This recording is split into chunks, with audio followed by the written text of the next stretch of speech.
un canton directrice du Moderne. On est absolument ravis d'avoir avec nous aujourd'hui pour cette conférence et aussi pour l'inauguration de l'exposition. Plus tard aujourd'hui, l'artiste Jeff Wall. Cette exposition de Jeff Wall, en fait, est une exposition majeure. Je crois que sa dernière grande exposition en Europe a été à Tate Modern en 2008. Alors ça fait 10 ans déjà, depuis que les publics n'ont pas vraiment eu l'opportunité de voir son œuvre et dans son étendue. Et nous sommes très fiers d'avoir pu collaborer avec le Kunstmuseum Mannheim en Allemagne sur cette exposition et pour présenter ici au Moderne 27 œuvres créées par Jeff Wall et qui datent depuis 1979 jusqu'à 2015. Voilà. Photography is probably by nature outer directed, that is towards the world as it appears. And it has a lot to do with what we understand, the way we understand our own eyesight, our own vision. And I think that that's been and has to be the preoccupation of anybody who's interested in photography, more so than in the other arts now, because the complication of painting and sculpture means that it's possible to work in those art forms without necessarily having to look out at the world, at least in any direct way. But with photography, that condition of seeing remains at the center. So everyday life, as you say, or the everyday, is the field, place, the theater, if you want, of our vision, because we all live in the everyday. We live every day, every hour, and we have vision.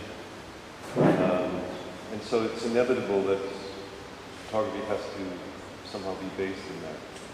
I feel like there's a constant thread of realism in what I do.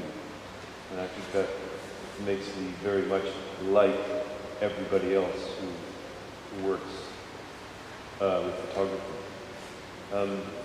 So the way in which that everyday gets transformed into a picture, however, is not that direct.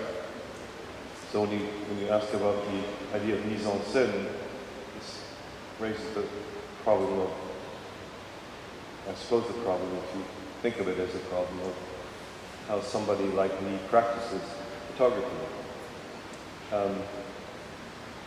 40 years ago, when I began to find a way to be a photographer, the predominant way of being a photographer was to be like Robert Frank, for example, to, in many ways, engage in reportage, to follow actions or situations in the world as they occurred and somehow capture them. and use that act of capturing to transform your vision into an image, a picture, a work of art. I never disliked or had any objection to that procedure, and I do it myself sometimes. But I found it, at least for me, a kind of restriction. It seemed as if there were other dimensions to photography that could be developed by going, in a way, against the grain of that dominant practice and going back to, or sideways to,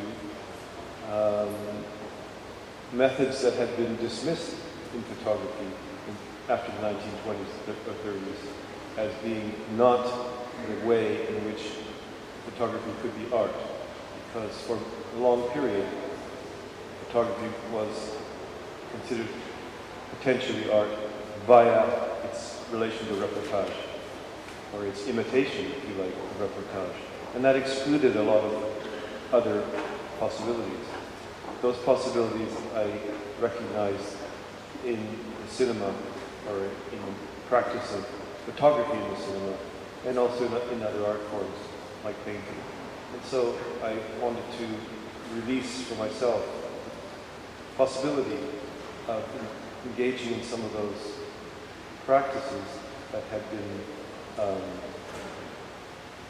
not really played an important role in photography for a long time.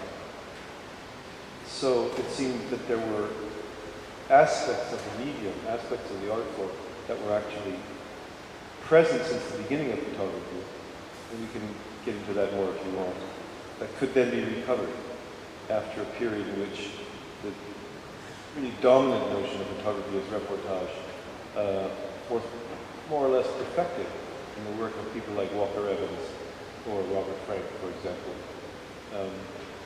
But that in that perfection, other aspects of the medium were put in the shade, or eclipsed a little bit. And in the 70s, there was a sense of possible recovery of forgotten elements that could play a part. And that aspect I call cinematography.